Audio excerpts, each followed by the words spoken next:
لے کر آئی ہوں ایک نئی ویڈیو جس میں آپ کو بتاؤں گی ایک ایسے نبی جنہیں دیو ہیکل مچھلی نے نگل لیا، آپ سے کون سی ایسی خطا ہو گئی تھی اور آپ مچھلی کے پیٹ میں 40 دن کے لیے زندہ رہے۔ اس ویڈیو میں ہم آپ کو اس ہستی کے متعلق بتائیں گے جس کا ذکر قرآن پاک میں یونس اور توریت میں جناح کے نام سے آیا ہے۔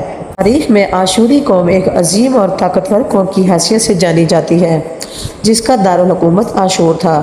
آشوری دراصل بنی اسرائیل کی نسل سے تعلق رکھتے تھے جو بخت نصر کے حملے کے بعد غلام بنا کر بابل اور عراق لائے گئے تھے۔ اس زمانے میں دریائے دجلہ کے کنارے نینوا نامی ایک چھوٹی سی بستی تھی۔